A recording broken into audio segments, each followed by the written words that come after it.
तो hello aspirants, कैसे हो सब। तो स्वागत है अपने यूट्यूब चैनल पर अकबर आयस एकेडमी। तो चलिए स्टार्ट करते हैं। हम पॉलिटी का आज पहला लेक्चर है। तो उम्मीद है आपने लक्ष्मीकांत तो लिया रहेगा। अगर नहीं लिया तो मैं शेयर कर देता हूँ, डोंट वरी। बैंक के एक सेकंड। तो आज से हम स्टार्ट करने जा रहे हैं प्रियम्बल, जैसे मैंने आपको नोटिफाई किया था। ये थोड़ा क्लिपिंग्स निकाले, मैंने फोटो निकाल के डाला है, तो थोड़ा ब्लर क्वालिटी रह सकता है इसका। और थोड़ा कॉपीराइट का इशू भी आ सकता है, इसलिए थोड़ा सा मैं पहला ही पेज सिखाऊंगा और बाकी पूरा इसमें ही सिखाऊंगा, ठीक है। अपने नोटबुक में ही। चलिए, प्रियम्बल ऑफ द कॉन्स्टिट्यूशन। क्या लगता है प्रियम्बल क्या है? हमने टेक्स्ट बुक में देखा रहेगा कि स्टार्टिंग में लिखा रहता है कि we the people of India. ये पूरा लिखा हुआ रहता है स्टार्टिंग में। तो इसके पीछे की पूरी हिस्ट्री देखते हैं हम, ये क्यों लाया गया था या फिर इसके पीछे का क्या रीजंस थे लाने के पीछे।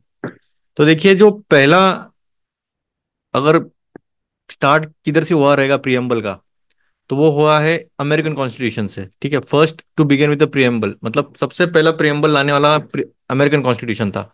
हमने बोरो किया है अमेरिकन कॉन्स्टिट्यूशन से प्रियम्बल। फिर बाद में बहुत सारे कंट्रीज ने भी, इंक्लूडिंग इंडिया, उन्होंने यही फॉलो किया है प्रैक्टिस, ठीक है। प्रियम्बल मतलब क्या, अगर इन शॉर्ट में बोला जाए तो ये प्रियम्बल का मतलब क्या रहता है? तो इन शॉर्ट इंट्रोडक्शन रहना चाहिए इसका, इंट्रोडक्शन ऑफ कॉन्स्टिट्यूशन, ठीक है। इंट्रो देता है कि भाई ओवरऑल कॉन्स्टिट्यूशन हमारा कैसा है, या फिर समरी देता है कि क्या रहेगा कॉन्स्टिट्यूशन, एसेंस देता है, या फिर इंपॉर्टेंस क्या किसको दिया है हमारे कॉन्स्टिट्यूशन ने। और एन ए पालखी वाला एक एमिनेंट जूरिस्ट है और एक कॉन्स्टिट्यूशनल एक्सपर्ट भी है। तो उन्होंने क्या बोला है प्रियम्बल को, तो identity card of the constitution, एक आइडेंटिटी कार्ड का काम करता है ये, ठीक है। वैसा काम है ये।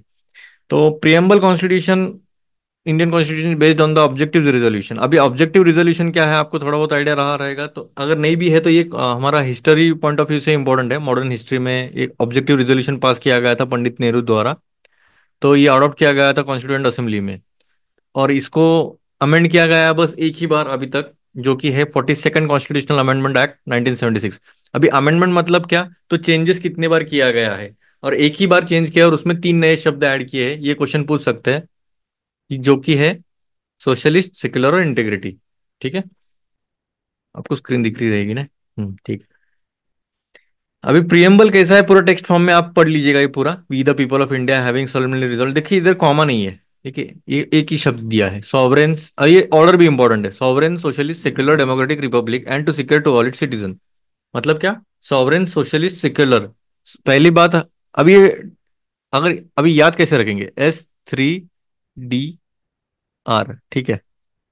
S3 मतलब कि ये तीन एस, सॉवरेन सोशलिस्ट सेक्युलर, ठीक है। पहले सॉवरेन आएगा, सॉवरेन हर एक कीवर्ड का मीनिंग देखेंगे हम आगे जाके, ठीक है। सोशलिस्ट, सेक्युलर, फिर डेमोक्रेटिक है, फिर रिपब्लिक है। ये मतलब जो सीक्वेंस है ये भी पूछा जाता है।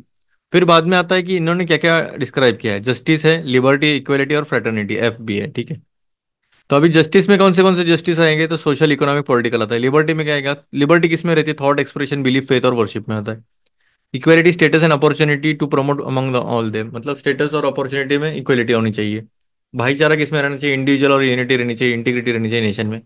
और एक हमारा जो कॉन्स्टिट्यूंट असेंबली देखो, हमारे कॉन्स्टिट्यूशन को बनाने में ना, एक असेंबली, मतलब इन शॉर्ट एक कमेटी टाइप बिठाई गई थी, ठीक है। उसको बोलते कॉन्स्टिट्यूंट असेंबली। तो कुछ लोग चुने गए थे कि भाई ये जो लोग हैं ये पूरा कॉन्स्टिट्यूशन बनाएंगे।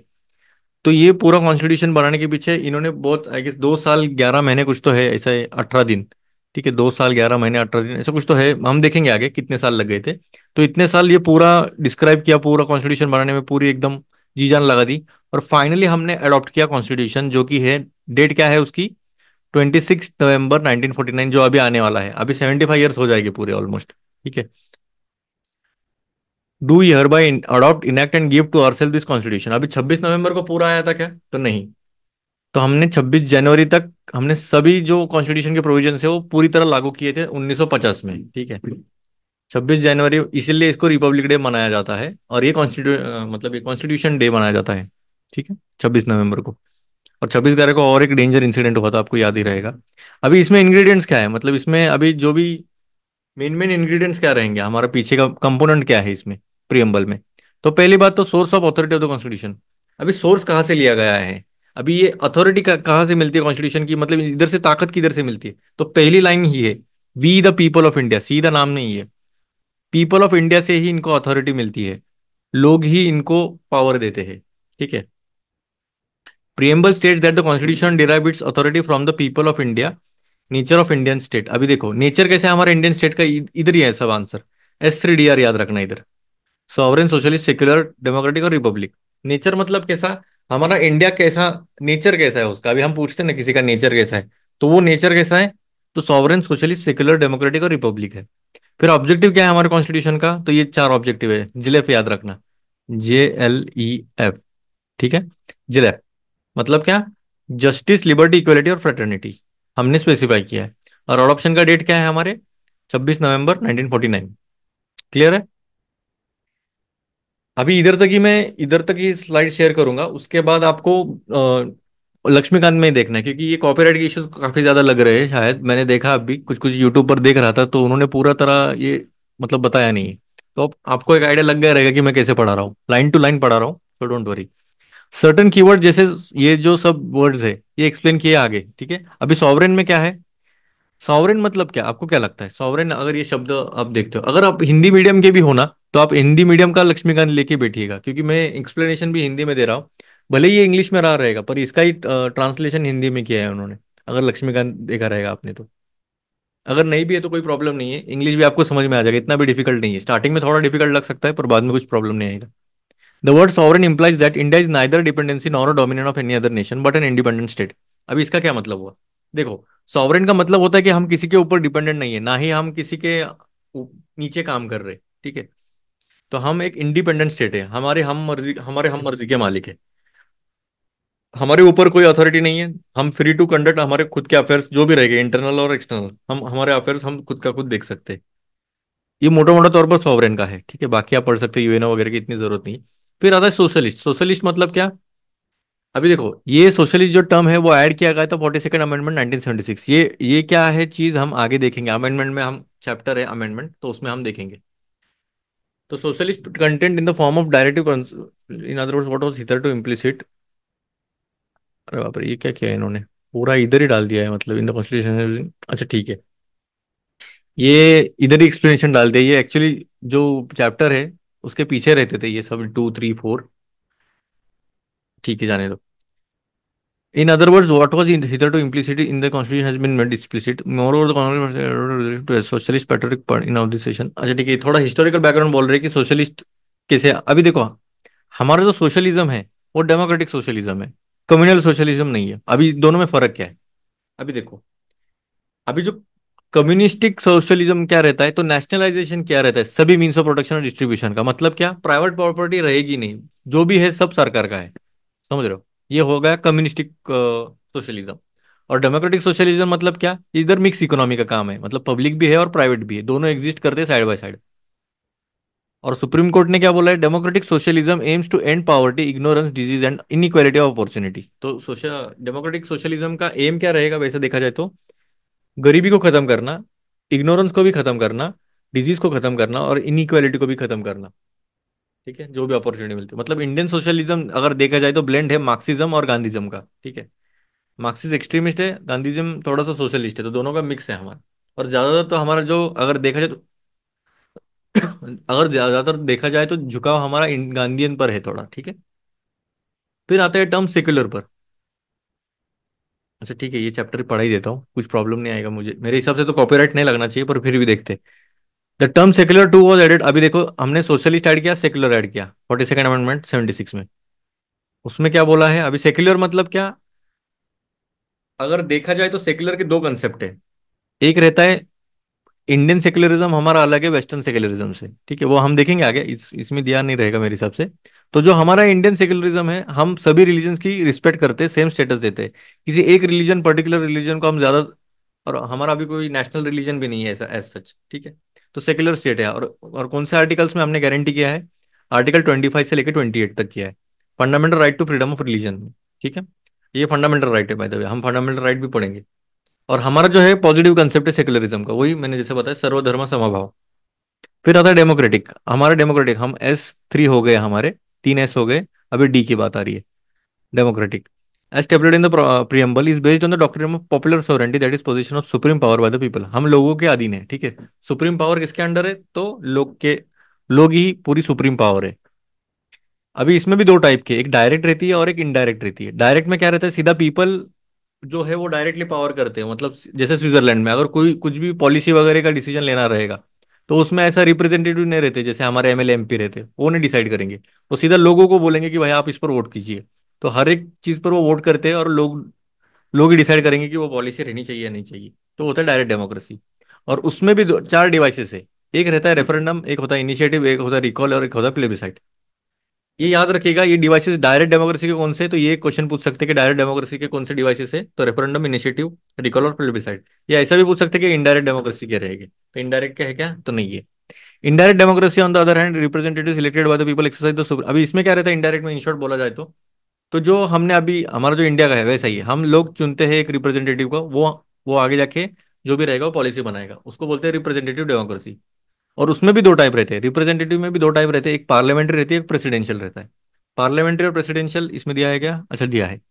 तो जो पार्लियामेंट्री डेमोक्रेसी है उसमें एग्जीक्यूटिव रिस्पॉन्सिबल रहते हैं लेजिस्लेचर को। अभी इसका क्या मतलब हो, एग्जीक्यूटिव कौन रहते हैं पता है, कुछ आइडिया है? तो एग्जीक्यूटिव जो रहते हैं वो एग्जीक्यूट करने वाले, मतलब क्या, जो भी पॉलिसी दिया है उनको इंप्लीमेंट करने का काम एग्जीक्यूटिव रहता है। और लेजिस्लेचर का क्या काम रहता है, तो वो लॉ बनाते हैं, मतलब कानून वगैरह बनाने का काम, मतलब पार्लियामेंट हो गया। ठीक है। पार्लियामेंट क्या करती है, लेजिस्लेचर करती है, मतलब क्या, कानून बनाएगी। और एग्जीक्यूट कौन करेगा, मतलब ज्यादातर तो वही एग्जीक्यूट करते हैं जनरली, जैसे पीएम हो गए, आईएएस ऑफिसर्स हो गए, तो एग्जीक्यूशन का काम करते हैं। पर जो एग्जीक्यूटिव है वो रिस्पॉन्सिबल है लेजिस्लेचर के ऊपर। ठीक है। जो भी पॉलिसी एक्शन लेगी, मतलब इनको जवाब देना पड़ेगा अगर क्वेश्चन पूछा जाए तो। उसमें क्या क्या आता है फिर अभी, डेमोक्रेटिक कैरेक्टर कैसा है हमारे इंडियन पॉलिटी का, तो एक तो है यूनिवर्सल अडल्ट फ्रेंचाइजी, हम देखेंगे हर एक टर्म का मीनिंग। हमारा पीरियोडिक इलेक्शन रहता है, रूल ऑफ लॉ है, इंडिपेंडेंस ऑफ जुडिशरी है, डिस्क्रिमिनेशन नहीं करते हम ज्यादातर तो अभी। और the term democracy is used in the preamble in the broader sense, embracing not only political democracy but also social democracy. देखो, डेमोक्रेसी का मतलब बस लोगों के तक नहीं है, मतलब पॉलिटिकल का कंटेक्स्ट में नहीं बोल रहे हम डेमोक्रेसी, इसमें सोशल भी आता है और इकोनॉमिक भी डेमोक्रेसी आती है। This dimension was stressed by doctor Ambedkar in his concluding speech in the Constitution 2549। अभी देखो यही जो ये जो कंसेप्ट है ब्रॉडर सेंस का जो डेमोक्रेसी का, तो ये जो है कंसेप्ट डॉक्टर अम्बेडकर जी ने भी एम्फोसाइज किया था उनके स्पीच में, नवंबर 25, मतलब एक दिन पहले, 49 में। कि इन्होंने क्या बोला है, political democracy cannot last unless there lies at the base of social democracy. अभी इसका हर एक चीज का देखो, इनकी डेप्थ बहुत रहती है, जो पढ़े लिखे आदमी रहते हैं ना, तो उनका हर एक स्टेटमेंट में बहुत डेप्थ रहती है। अभी हम वही डिकोड करेंगे। इन्होंने क्या बोला, अभी पॉलिटिकल डेमोक्रेसी कुछ भी रहने दो, अभी वोटिंग राइट्स वगैरह कुछ भी रहेंगे, पर अगर सोशली नहीं रहा, सोशली हम साथ में नहीं है, तो ये पॉलिटिकल डेमोक्रेसी का कुछ फायदा ही नहीं, मतलब लास्ट ही नहीं हो सकती, मतलब रहेगी भी नहीं है पॉलिटिकल डेमोक्रेसी। अभी what does social democracy mean, अभी सोशल डेमोक्रेसी का मतलब क्या होता है। अभी इसका मतलब है way of life which recognises liberty, equality and fraternity. मतलब क्या होता है सोशल डेमोक्रेसी का मीनिंग क्या है, तो जो रिकॉग्नाइज करता है लिबर्टी है, इक्वलिटी है और फ्रेटर्निटी है। अभी तीनों भी बहुत इंपॉर्टेंट है। The principle of liberty, equality, fraternity are not to be treated as separate items in trinity. देखो ये ट्रिनिटी है, लिबर्टी, इक्वलिटी और फ्रेटर्निटी, ये ट्रिनिटी है, ट्राइपॉड है, मतलब एक भी अगर टूट गया तो दोनों भी टूट जाएंगे। अभी इन्होंने कैसे एक्सप्लेन किया दिखा था वो अभी, they form a union of trinity in the sense that to divorce one from the other is to defeat the very purpose of democracy. अगर किसी एक को भी हम निग्लेक्ट करते हैं, तो जो डेमोक्रेसी है, तीनों के ऊपर जो डेमोक्रेसी चल रही है, तो डेमोक्रेसी का जो बेस है वही टूट जाएगा। अभी देखो, अभी एक चीज नहीं रही तो और दूसरे पर क्या फर्क पड़ता है। Liberty cannot be divorce from equality and equality cannot be divorce from liberty, मतलब वही बात है, लिबर्टी और इक्वलिटी की बात चल रही है। Nor can liberty and equality be divorce from fraternity, अभी तीनों की बात कर रहे हैं। अगर इक्वलिटी नहीं रही, समझो इक्वलिटी नहीं है, liberty will produce the supremacy of the few over the view. अभी इक्वलिटी नहीं है, समझो अमीर और रिच एंड पुअर में कुछ ऐसा कुछ भेदभाव बहुत ज्यादा रहने लग गया। तो जो लिबर्टी में क्या रहेगा फिर, तो जो कम लोग हैं वो ही ज्यादा रूल करेंगे इस पर। अभी ठीक है, एक एग्जांपल देता हूँ। इक्वेलिटी नहीं है, ठीक है, हमारी इसमें इक्वेलिटी नहीं चल रही। अभी ये मान के चल रहे हो कि हमारे इधर इक्वेलिटी नहीं चल रही है, एक आदमी दूसरे आदमी को रिस्पेक्ट नहीं दे रहा है। मतलब क्या हो रहा है, ये डोमिनेशन कर सकता है, जो पावरफुल लोग रहेंगे वो डोमिनेट करेंगे थोड़े छोटे से लोगों पर। अभी थोड़ा क्लियर हुआ रहेगा, ठीक है। Equality without liberty would kill individual initiative. अभी देखो, अभी बोल रहे हैं हम कि इक्वेलिटी है, दो इंसान इक्वल है, पर लिबर्टी नहीं है, मतलब वो अच्छे से घूम नहीं सकता। तो फिर फायदा ही क्या ना, मतलब उसका जो इंडिविजुअल लिबर्टी है, इंडिविजुअल जो उसका इनिशिएटिव है, उसका ही खत्म हो रहा है, मतलब उसको स्वतंत्र ही नहीं है, फ्रीडम ही नहीं है, तो क्या फायदा फिर।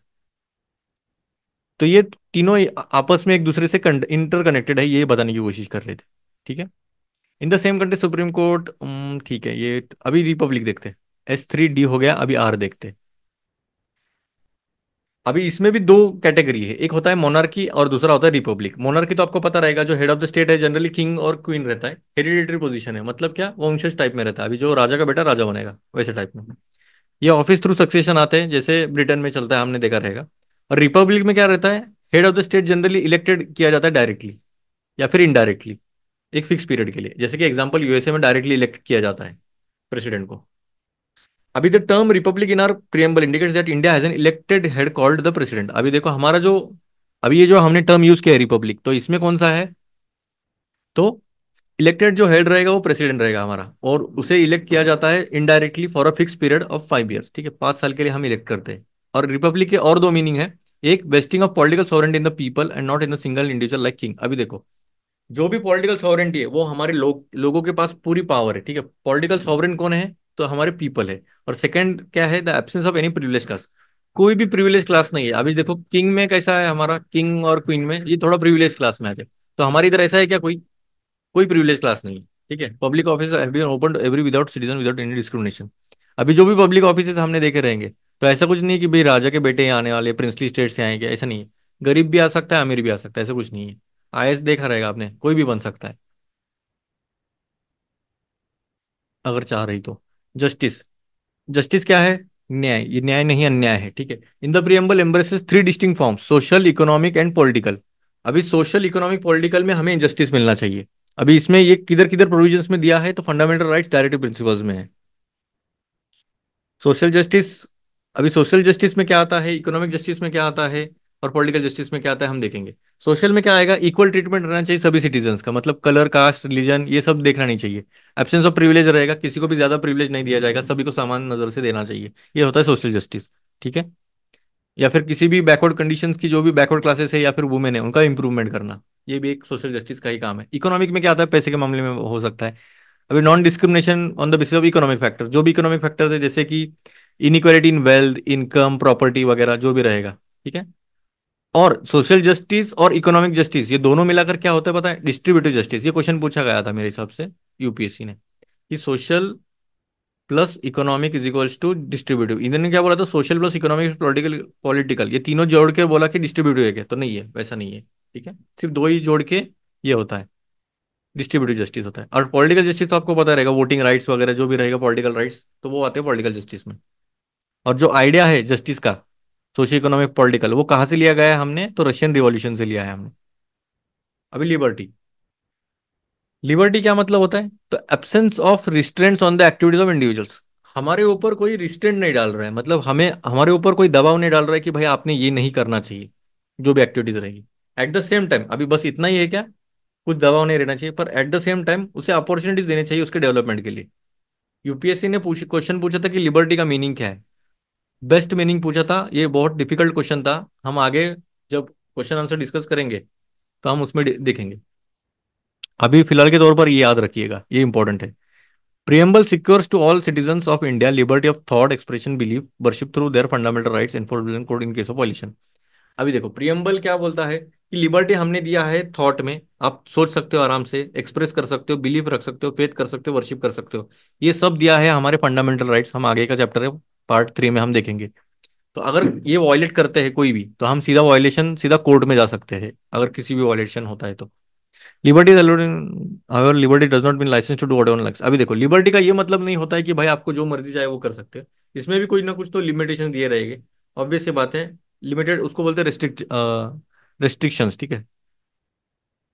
In brief the liberty considered by the not absolute but qualified, ये होता है। देखो एब्सोल्यूट तो नहीं है, एब्सोल्यूट इन द सेंस कुछ भी नहीं कर सकते हो आप, बट क्वालिफाई किया है, मतलब कुछ ना कुछ तो रिस्ट्रिक्शंस लगाए हैं।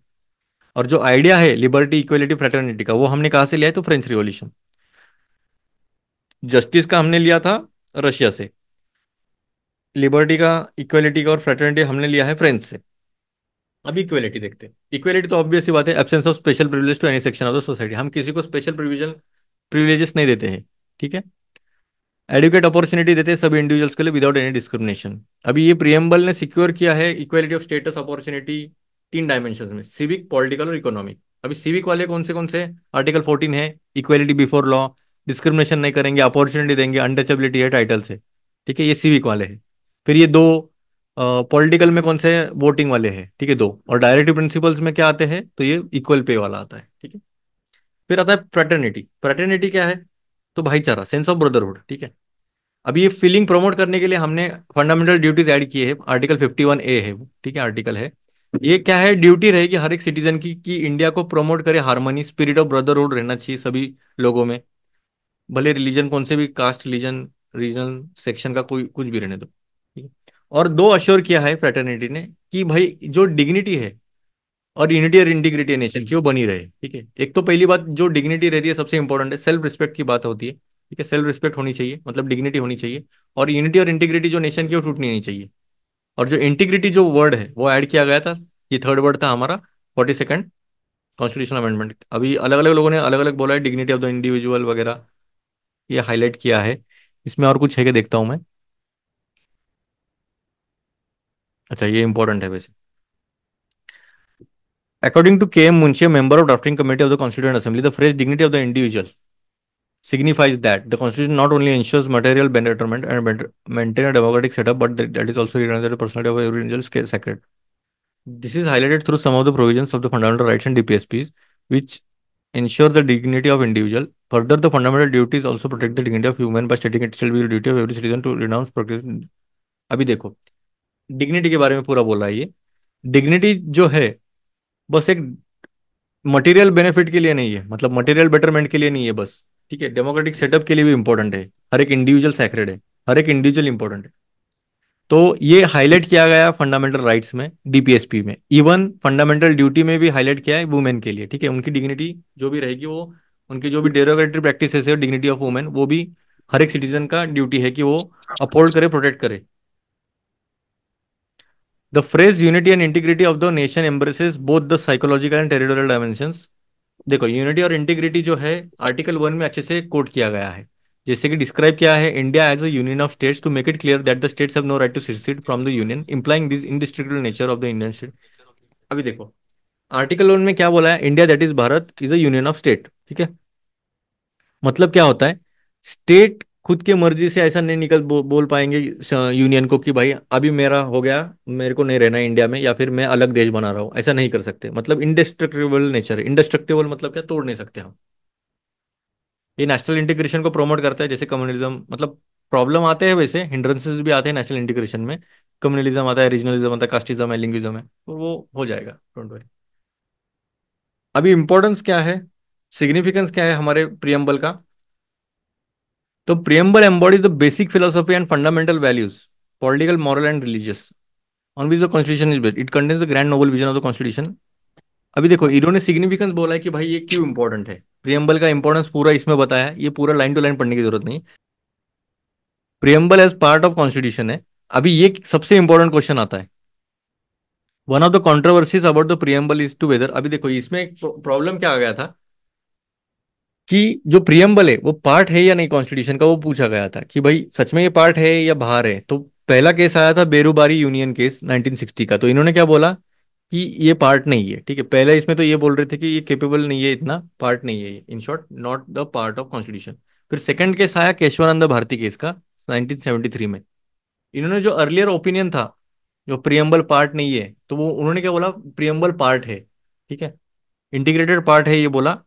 और थर्ड जो केस है एलआईसी ऑफ इंडिया केस 1995, इन्होंने बोला कि इंटीग्रल पार्ट है कॉन्स्टिट्यूशन का। मतलब जो दो केसेस जो बोल रहे हैं कि पार्ट है, और एक केसेस बोल रहा है कि नहीं है पार्ट, ये याद रखिएगा, बहुत इंपॉर्टेंट है। और सबसे इंपॉर्टेंट पॉइंट है ये, two things should be noted. क्या, जो प्रियम्बल है neither source of power to legislature nor a prohibition upon the powers of legislature. अभी इसका क्या मीनिंग हुआ, देखो, प्रियम्बल जो है वो सोर्स नहीं है पावर, मतलब सोर्स नहीं है पावर का, मतलब वहां से पावर नहीं लिया जा सकता लेजिस्लेचर द्वारा, मतलब पार्लियामेंट यहाँ से पावर नहीं ले सकता कि भाई, ऐसा नहीं बोल सकता कि भाई हमें प्रियम्बल ने बोला है हम ये ऐसा ऐसा करेंगे, तो ऐसा नहीं कर सकता। और प्रोहिबिशन भी नहीं, ऐसा भी नहीं बोल सकते कि प्रियम्बल ने बोला इसलिए हम ये नहीं करना चाहिए, ऐसा भी नहीं है। नाइदर सोर्स ऑफ पावर ना और प्रोहिबिशन, क्लियर है ये। Then it is non justiciable, that is its provisions are not enforceable in courts. अभी देखो, नॉन जस्टिसिएबल का मतलब क्या होता है कि जो ये प्रोविजंस दिए हैं, अभी हमने इतने सब पढ़े प्रोविजंस, तो वो प्रोविजंस हम सीधा ऐसा नहीं बोल सकते कि हमारा लिबर्टी, अभी लिबर्टी तो अलग बात हुई, पर जो भी प्रियम्बल में लिखा है अगर वो वायलेट होता है तो हम सीधा कोर्ट में नहीं जा सकते कि बोल सकते कि भाई ये वायलेट हो रहा है, तो ये नॉन जस्टिसेबल, इसको बोलते हैं नॉन जस्टिसेबल। अभी अमेंडेबिलिटी की बात की जाए तो बहुत सारा इसमें दिया गया है, पर सबसे इंपॉर्टेंट है कि भाई अभी तक बस एक ही बार इमेंड किया है, और जो कि है सोशलिस्ट सेक्युलर इंटीग्रिटी, ठीक है। बाकी वो ऊपर ऊपर पूरा कहानी बताई है कि इन्होंने बेरोबारी में क्या हुआ था, बेसिक फीचर का ऊपर पूरा मसला चल रहा था कि अमेंडमेंट होना चाहिए नहीं होना चाहिए, इसके ऊपर काफी ज्यादा चर्चा चल रही थी। पर ओवरऑल अगर बोला जाए ये पूरे इसमें, तो यही है कि एक बार ही अमेंड हुआ है अभी तक, ठीक है, प्रियम्बल एक बार ही अमेंड हुआ है, क्वेश्चन आ सकता है। तो हो गया, आज के लिए इतना काफी है, मिलते हैं फिर। जय हिंद।